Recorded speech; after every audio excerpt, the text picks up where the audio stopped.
Measuring Gross Domestic Product, GDP.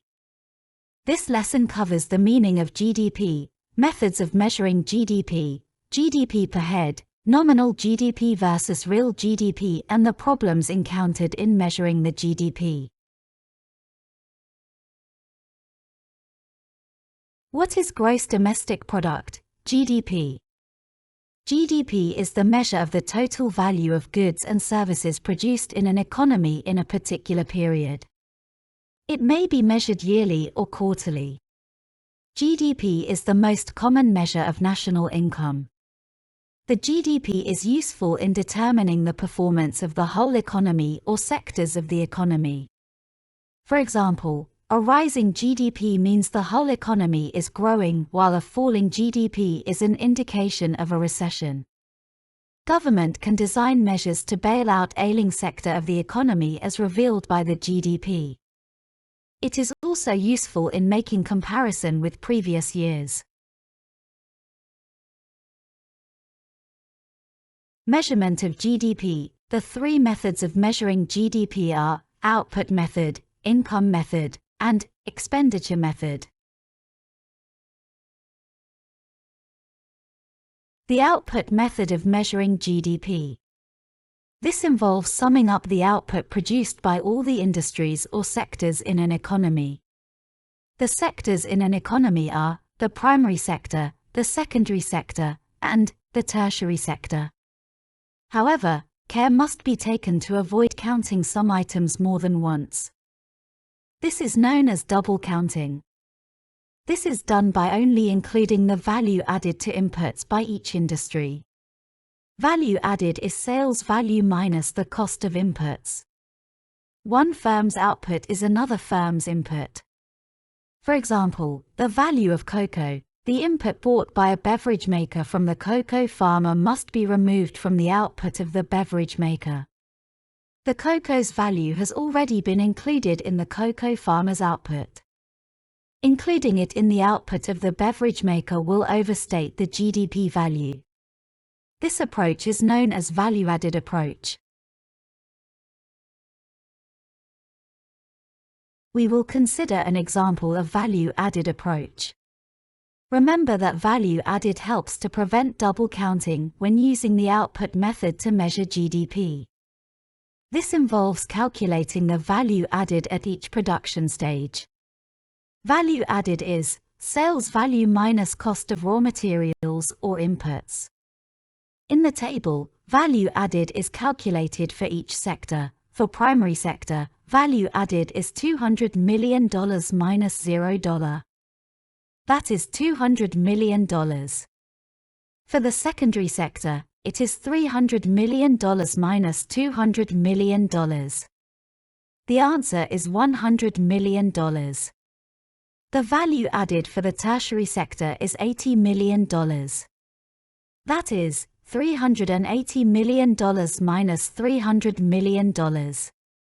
The total value added is $380 million. This is obtained by adding $200 million, $100 million, and $80 million. The final sales value is also $380 million.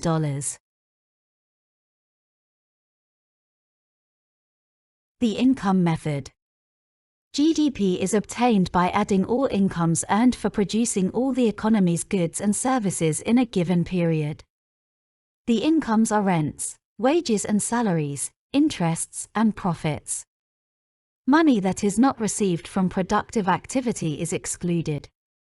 This is known as transfer payment, e.g. unemployment benefits paid by the government to those who have no work. The third method of calculating the GDP is the expenditure method. This involves adding the spending by the economic agents on all the products in the economy. This includes spending by all households, firms, government, and the trade sector. Spending by households is known as consumption, while spending by firms is investment. Spending by the government is government spending. Spending by the trade sector is net exports. Therefore, GDP is the sum of consumption, investment, government spending, and net exports. Net exports is exports minus imports, X minus M. Consumption, C, is total spending on goods and services by households and individuals in an economy, for example spending on food. Investment, I, is spending by businesses on capital goods, e.g. machinery, equipment, and factories. Government spending, G, is spending by government on goods, services, and investment, e.g. spending on roads, schools, and hospitals. Net exports, X minus M, is the difference between value of exports and value of imports. What is GDP per head? It is GDP divided by population and represents a country's output per person. GDP per head measures a country's average income. It is also called GDP per capita. Nominal GDP versus real GDP. Nominal GDP is the GDP that has not been adjusted for inflation. It can also be defined as the monetary value of goods and services produced in an economy before adjusting for inflation. Real GDP, on the other hand, is GDP that has been adjusted for inflation. Real GDP is the monetary value of goods and services produced in an economy after adjusting for inflation. We will use an example to show the difference between nominal GDP and real GDP. The nominal GDP in a particular year is calculated by using the quantities of all products and their average prices in that year. However, the real GDP is obtained by using the quantities in a particular year and the prices in a base year. The table shows the average prices and quantities of goods produced in 2022. We will multiply 2022 price by 2022 quantity for each product, then we will add them to obtain the nominal GDP for 2022. For rice, it is $5 times 3 million, which is $15 million.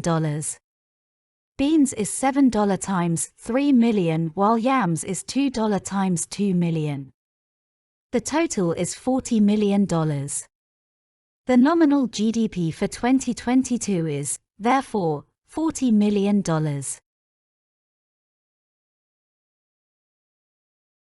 The table shows 2023 average prices and quantities. We will obtain the nominal GDP for 2023 by multiplying 2023 prices and quantities, then adding the results. For rice, $8 times 2 million is $16 million. For beans, $9 times 2.5 million is $22.5 million.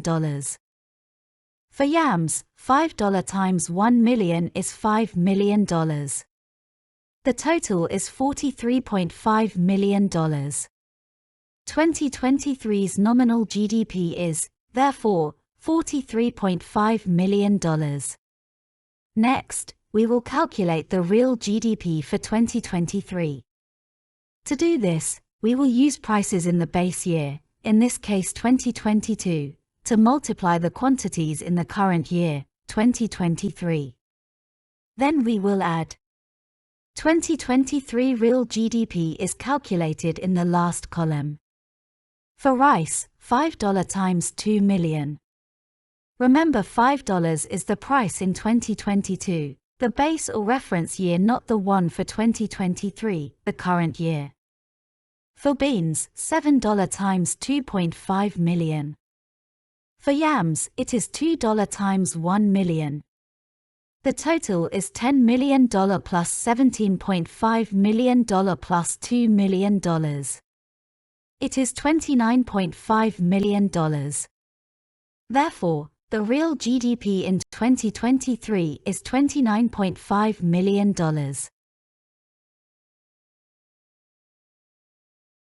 What are the problems encountered in GDP calculation? Number 1. Some economic activities are not recorded. These activities form the hidden or underground economy. The activities are not declared and therefore are excluded from the GDP figure. For example, a teacher provides private tuition for a student and earns a fee without declaring it. The only figure included in the GDP is the salary he earns from working in his school. The size of the underground economy is quite large in developing countries. Number 2. The GDP does not include activities that are done free of charge, such as volunteer work. These are economic activities. Number 3. GDP may be inaccurate due to non-availability of reliable data. There are other limitations of the GDP which make it difficult to use it as a measure of welfare. GDP does not measure happiness, access to education, healthcare, and poverty.